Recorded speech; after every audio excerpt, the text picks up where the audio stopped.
جی السلام علیکم جناب، میں راج شیٹیا بائی پروفیشن سول انجینئر صاحب. کیا ہے ضروری ہے کہ ایک غیر مسلمان اگر کوئی مسلمان بننا چاہے اسے اپنا نام بدلنا ہو یا پھر جیسے کہ ختنہ کی ضرورت وہ کرنا ہے یا پھر خدا کی عبادت میں اگر میرے گھر والے رشتہ دار دوستوں سے چھپ کر کرتا ہوں، اس حالات میں بھی کیا میں اپنے آپ کو مسلمان کہہ سکتا ہوں کیا نہیں؟ بھائی کا سوال ہے کیا اگر ایک غیر مسلمان اسلام قبول کرنا چاہتا ہے تو اس کا نام بدلنا ضروری ہے؟ نام بدلنا ضروری نہیں، لیکن اگر نام شرکانہ ہے، شرک کا نام ہے، شرک کے قریب ہے تو بدلنا چاہیے، ورنہ بدلنے کی ضرورت نہیں، بدلنا فرض نہیں ہے. کئی صحابہ جو پہلے غیر مسلم تھے اسلام قبول کے نام وہی تھا، اگر نام میں شرک کی بو آتی ہے تو بدلنا چاہیے. اسی طریقے سے آپ نے پوچھا ختنہ کرنا ضروری ہے. ختنہ کرنا فرض نہیں لیکن بہتر ہے، سنت موقدہ ہے، اگر کرے تو بہتر ہے لیکن فرض نہیں ہے. اور آپ کا یہ کہنا ہے کہ گھر والوں کو بتانا ضروری ہے، کہنے گھر والوں کو بتانا ضروری نہیں. اگر آپ سمجھتے ہیں کہ جان کا خطرہ ہے تو آپ کسی کو نہیں بتائیں گے. آپ اور اللہ کے درمیان ہے، آپ اور اللہ جانتے ہیں، یہ کافی ہے، کسی کو بتانے کی ضرورت نہیں.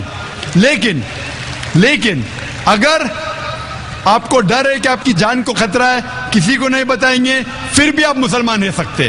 لیکن اگر بتانے سے جان کا خطرہ نہیں تو بتانا بہتر ہے، تو کہ آپ اسلام کو اور کھلے طور پہ فالو کر سکتے. لیکن چھپ کے بھی فالو کرنا ہے تو بھی اس کی اجازت ہے. کیا آپ اسلام قبول کرنا چاہتے؟ That's why I asked the question with you. I'll think over then. انشاءاللہ تحقیق کرو، امن کے مذہب کی پڑھائی کرو. جب آپ کو یقین ہو جائے گا کہ اللہ ہے، کہ اللہ کے علاوہ کوئی معبود نہیں اور محمد صلی اللہ علیہ وسلم پیغمبر ہے، تو انشاءاللہ بنا کسی کو بتائے بھی آپ اسلام قبول کر سکتے ہیں. Thank you sir. Thank you sir. بہنوں کی طرف سے اگر کوئی سوال ہو، کوئی نان مسلم بہن ہو تو سوال کر سکتی ہے. My name is Dina. I'm in India for my studies, and I was just wondering why men are allowed to remarry if their wives have a problem, but the women are not allowed to remarry even though the husbands have problems. بہن کا سوال ہے کہ اسلام میں اگر بیوی میں کچھ خامیاں ہیں تو مرد دوسری شادی کر سکتا ہے، لیکن جب مرد میں خامیاں ہیں تو عورت بیوی دوسری شادی کیوں نہیں کر سکتی؟ یہ ایک اہم سوال ہے، اچھا سوال ہے. ایک ہندو بھائی نے سوال کیا تھا کہ ایک سے زیادہ بیوی رکھنے کی اجازت اسلام میں کیوں ہے، جس کا جواب میں دے چکا ہوں. ابھی دوسرا سوال ہے کہ عورت کو دوسری شادی کرنے کی اجازت کیوں نہیں. اور ایک سے زیادہ بیوی کرنے کی کئی وجہ ہے، جیسے عورت کی تعداد اس دنیا میں مرد سے زیادہ ہے، تو عورت کی حفاظت کرنے کے لیے کچھ مرد کو ایک سے زیادہ بیوی کرنے کی اجازت دینا پڑے گا، پھر ہی عورت محفوظ رہ سکتی. اور کئی وجہ ہے، اور وجہ ہے کہ کئی بار بیوی اگر کچھ اس میں میڈیکل پرابلم ہے تو وہ بچے کو جنم نہیں دے سکتی، تو آپشن رہتا ہے کیا وہ بیوی کو طلاق دے اور نئی بیوی کرے. لیکن اسلام میں اس بیوی کو بھی دیکھے اور نئی بیوی کر سکتے ہیں، اور دونوں بیوی کی دیکھ بھال کر سکتا ہے وہ اسلام میں مرد.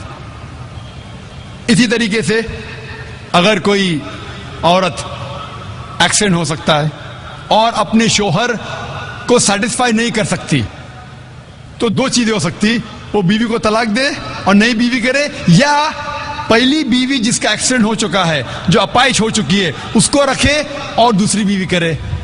اگر میری بہن اپائش ہو جاتی ہے تو میں پسند کروں گا کہ اس کا شوہر اسے رکھے اور دوسری شادی کرے بنسبت اس کو طلاق دے.